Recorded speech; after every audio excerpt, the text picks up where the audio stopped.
Hello everyone and welcome to another video with me, 320 Sim Pilot. Today we are in Microsoft Flight Simulator and we are looking at the Tobii Eye Tracker 5 and its use with our simulations these days. So this is something that we have seen on the channel before and I have been using over the last few months on and off on streams and videos, and today we're going to talk about it. This is a sponsored video by Tobii, who approached me, who wanted to get the word out to you all about this eye tracker and what it can be used for in Microsoft Flight Simulator. So thank you to Tobii for sending it over and for sponsoring this video. What we're going to do is see how I use it when flying these aircraft. So we are now, of course, featuring mainly the Boeing 787, or that is the aircraft I fly in the real world, and the eye tracker is something that I will show you today. It can be very useful, especially when using an aircraft like this which has a heads-up display. It's really interesting to see how it's changed. So I thought it was quite a good time really to show this eye tracker again, or head tracker, in a different way. It is an eye tracker, so it can track your eyes and then use that to either look around the flight deck in a slightly different way, or what I use it for as a streamer and content creator is you can use it to show where you are looking on the screen, which is a really amazing feature. I'm always quite surprised how well that works. So I'll be showing you where I'm looking during takeoffs and approaches in today's video, and you'll see exactly where my eyes go, which is really quite an amazing feature. Also, the head tracking capabilities are to allow you to just move your head around the flight deck. It's a really immersive way, and it's particularly useful in simulators like Microsoft Flight Simulator, and excellent in the 787, where we can use it to peer through the HUD and get the correct angle on it, because the HUD, you have to sit in a very specific position to get the right view through it. And it's amazing to see the technology in the simulator where the HUD correctly lines up with the outside world, just like it does in the real aircraft. Tobii Eye Tracker supports over 170 games. It's a USB accessory, so it plugs into USB and then you mount it beneath your monitor, or as you'll see in a second, I've now got the tripod bracket, which is another way to mount it.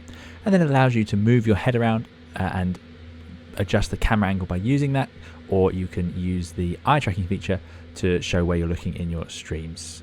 It works with glasses, it works on curved monitors, it works in the dark, and it can be used for Windows Hello to log into your computer if you'd like to use it for that as well, which is it's quite a handy feature without having to enter a password or a PIN. It just sees you and does it. It's very good, very neat feature. If you are interested in the Tobii Eye Tracker by the end of this video, then there will be a link in the description and you can get 15% off. So viewers of this channel can follow that link and you'll get 15% off the Tobii Eye Tracker. That runs until the 28th of January, so that will be available. There's also a chance to enter a sweepstakes with more details in the description. So as we are just going to take a quick look at the new tripod mounting bracket you can get. So this is made by Tobii. It's very nicely finished and has a magnetic strip on the top, which you can see there, and then a normal sort of mini tripod screw thread there, which you can use to mount it onto a plate. So it doesn't come with a tripod, but you can use it to fit it yourself. This is an alternative to the other style which comes with the eye tracker, which is the flexi mount, which is what we've got here.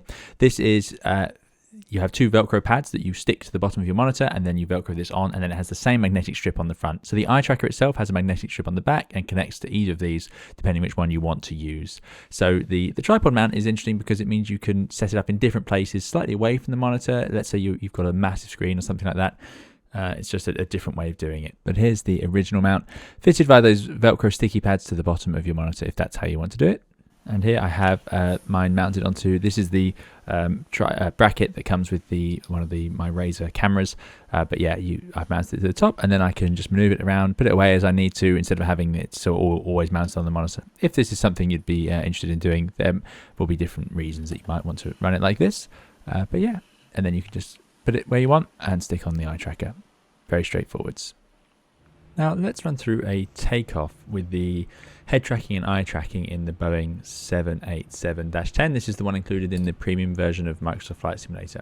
So what is the advantage for us here? Well, as you can see, the heads-up displays are a big part of the 787. They're included on all versions of the 787. I don't believe they're optional. I think every airline has to have them. So they are a key part of flying, and they're something that we use in the simulators to train as well. So missing out on the full use of the HUD is something that's definitely a shame when you're flying the 787. So what does the head tracking help us do? Well, as you can see, Microsoft Flight Simulator has a relatively good implementation of the HUD these days.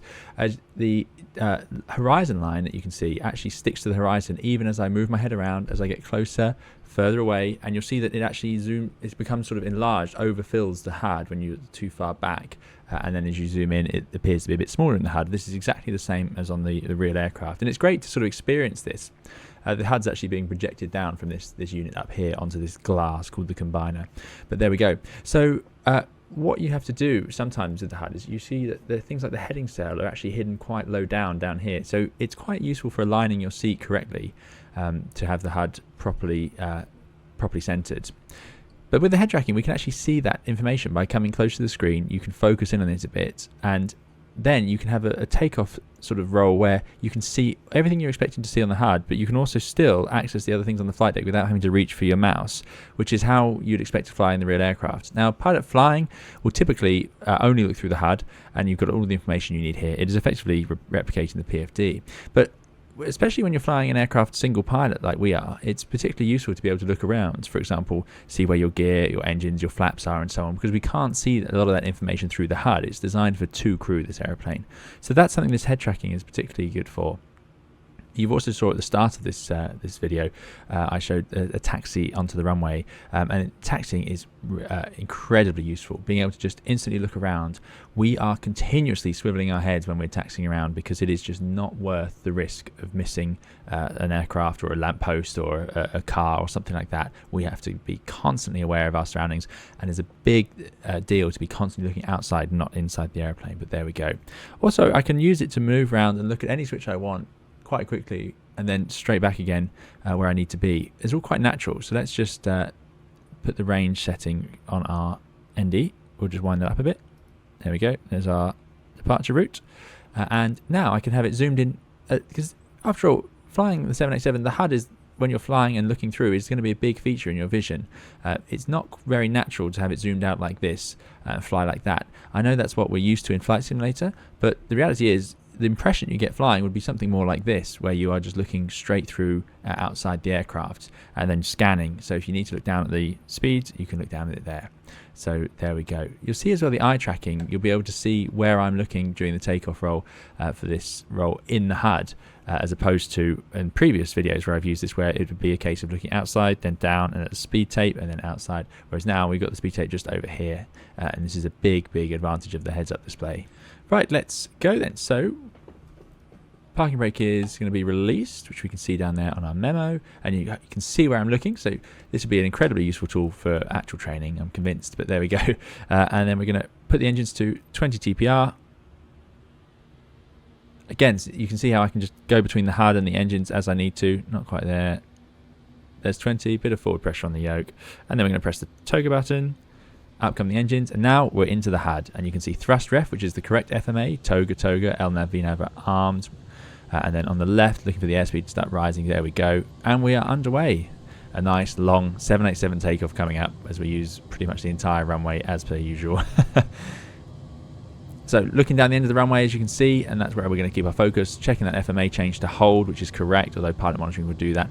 Through 80 knots, we'd have gone to neutral on the yoke and made sure the thrust was set, which luckily it is. You can see a nice low power setting there for a very light takeoff, this one. Right, accelerating, still looking down the end, just keeping an eye on that speed. There's V1, and there's the rotate. Gently rotating, keeping our eyes out at the end of the end of the runway. Get that airplane symbol up to the toga reference line. There's LNAV. Bit windy today. There's positive rate, and we'll go gear up.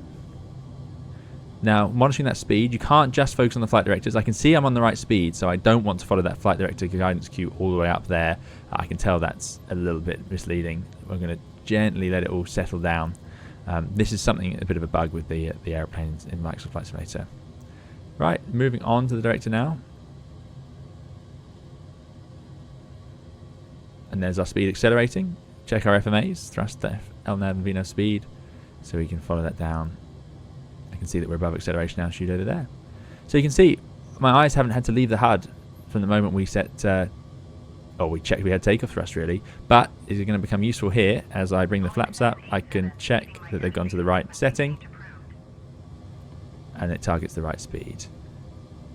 So some other ways I use the eye tracker, that you can have the key assigned to simply turn it on and off. So I have the button assigned to enable head tracking, and you see it just resorts back to the default position. So if you're flying an aircraft without a HUD, or you're just sitting in the cruise, or you want perhaps some direct access to switches without it moving around too much, for example when you're loading up the FMC, then it's definitely advantageous to just turn it off. And it's just a button I've got assigned to my joystick, and I can just turn it back on, and there we go, and it remembers your position. Now, of course, you might be wondering, well, how does this work if I've got the tracker moved around or something? So if you move it, it will of course get confused about where your head is. Well, that's quite simple. So if I was to be sitting, I want my new position to be here, I can just press the reset camera position and it draws it back where you want it. So you just make yourself comfortable, put the eye tracker where you want it, and then reset the position, and there you go. You're in the right space, which is really, really handy. And like I say, you can just turn it off and on again as you see fit, which is really, I think, a really super feature. Great for quick access though around the flight deck for short-term changes and little switches you might want to do, or something you might want to check. And of course, perfect for viewing the scenery. And as you can see, it's great that you can actually use it to lean in and up and back. It's not just a fixed position rotating your head. It is an actual all 3 dimensions, which I really, really like. This is the freedom we have in the airplane. I spend a lot of time in the cruise, especially on long haul. You can look right down over the side and see what's going on. You might not be able to hear me there, so I lean away from my microphone. But yeah, there we go. It's also worth noting that it's perfect for manual flying. So as we want to just take out the autopilot, you can just cruise around. Now, not something we would do typically in a 787, but we are, after all, in Microsoft Flight Simulator. So it's a joy just to treat the airplane like an airplane and have your head scanning around the sky, looking out and just soaking it in, enjoying it. You can adjust the sensitivity of all the axes. So I found by default it was a little bit more sensitive than I wanted. So I created a profile with slightly reduced sensitivity. Now with the eye tracking, as you can see, you can, like I say, you can use this eye tracking to manipulate your view slightly. I don't particularly use that feature personally. What I do is just use it for videos where I can show you where I'm looking. So it's remarkable how well it works at this. Now, what I'm going to do is adjust it so I can change it to be a solid highlight, sort of where I'm looking. If that's going to suit you, perhaps the bubble is a little bit too soft.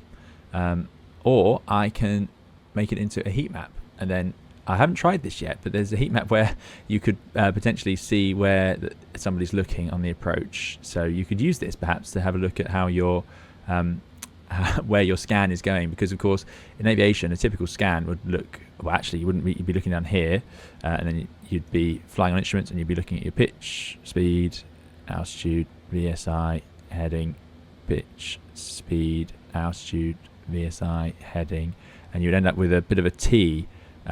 And you don't have to scan always in that exact order, but it is something that you would have to make sure you get all those features in. You're looking at your pitch, your speed, and then you'd probably, on a jet aircraft, you'd have to look over at your at your thrust as well. But there we go.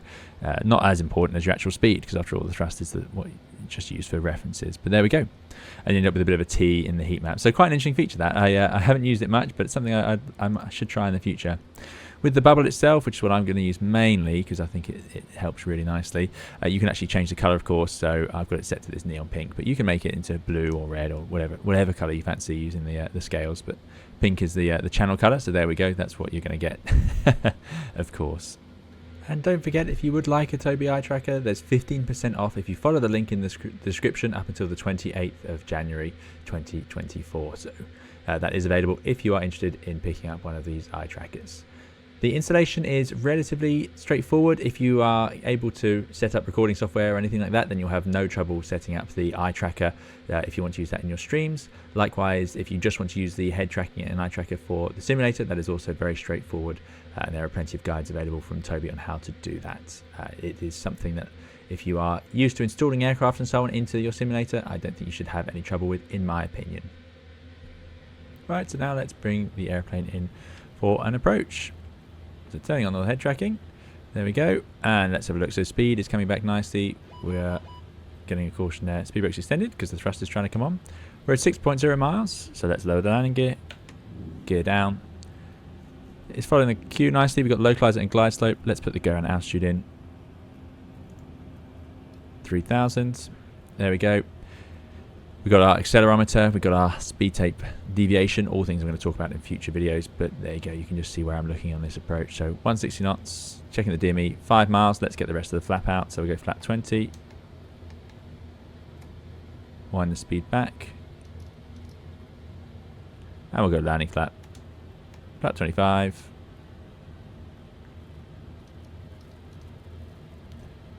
And we're going to be back on VREF +5. So 146 today.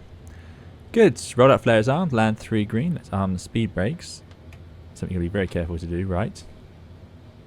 Speed brake armed. There it is. And let's run the checklists. Oh, it's on the wrong one. It's slightly out of sequence. Let's go to normal checklists. Landing checklist. Speed brake. Landing gear. Flaps. Normal checklist is complete. There we go. We are stable at 1,000 feet. Speed is correct. We're in the correct modes. It's in land 3 and it's sequenced. We've got the go around ahead of us. Excellent. Right. Time to fly the approach. We can't talk about it all day. So again, nice and zoomed in through the HUD. I can use the head tracking. I'll just reset that position a bit there. There we go. On the localizer, and now I can start looking outside to those pappies. Slightly low on the nose profile. I think that's a feature of this simulator. I think our reference speed should be a bit slower actually, but there we go. Actually, maybe not. It should be about 1 degree pitch. It's slightly nose low in Microsoft Flight Simulator on this default 7.8. Right, autopilot off. See, it goes slightly out of trim there. I'm not sure why it's yawing, but there we go. And now we're just driving. We want to keep that -3 degree line to sit where it is at the start of that touchdown zone, basically next to the pappies. Got the 3 reds, so we'll just gently correct there. Speed's still looking good. Remember, the auto thrust will close the thrust levers in the flare, following that guidance cue. Again, you can just spend your whole time looking outside. Now we're going to start looking through the HUD and start doing our normal flare. We need to start looking towards the end of the runway. 30, 20, 10. There's touchdown. Speed brakes did not extend because I must have touched the hardware, but there we go. That's the thing we can check by looking down that easily. And we want reversers to deploy. There we go. You can also see we have the deceleration. That was a bit messy because of my my hardware, but as you can see, we can pick it up because we can just look around the flight deck as we need to. Excellent. Right, we'd stow the HUD for the taxi in. Going to disconnect those auto brakes, which you can see down there. And we're going to taxi the airplane in. Speed brakes can come in. There is a whole flow for after landing, which we'll talk about in future videos. Checking our ground speed, 23. And now it's just so natural to drive the airplane like this, just like you would the real aircraft. It's fantastic. I absolutely love taxiing with this head tracker. It's pretty much possibly my favorite thing to do with it. Just drive around airports. It's so much more easy than it is with the mouse. There we go. Now, long-time viewers of the channel will know that my possibly all-time favourite ever add-on aircraft is the Heatblade F14, and it has now arrived in Microsoft Flight Simulator in all its glory. It's really fantastic. What a treat to have it here. So, of course, the head tracking is just super for using an aircraft like this in the sim. And the head tracker, of course, works with DCS as well if you're interested in your combat flying. But yeah, it's fantastic to use it with the F14. You can look out, see the position of your wings, check that they're not doing anything too crazy. So as we come up, if you're doing a dogfight, you'd be looking all over the place. But for us, we can just use it for navigation. There come the wings. Look at that. Just fantastic.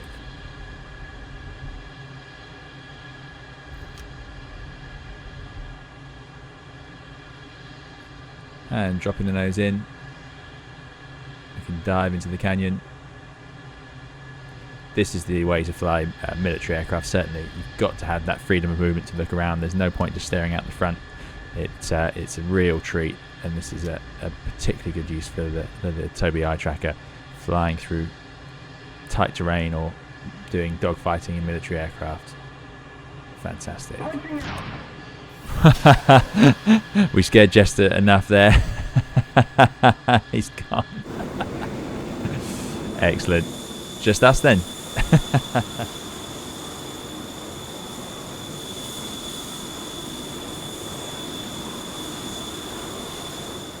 So there we go, a good bit of fun there, and I hope you've enjoyed the video, just showing some of the features of what eye tracking and head tracking can bring us in simulator, and certainly something I'm going to make more of an effort to use is that eye tracking. I think it's such a great feature, but I do already, like I say, use the head tracking for taxiing out, and I think it's just super for that.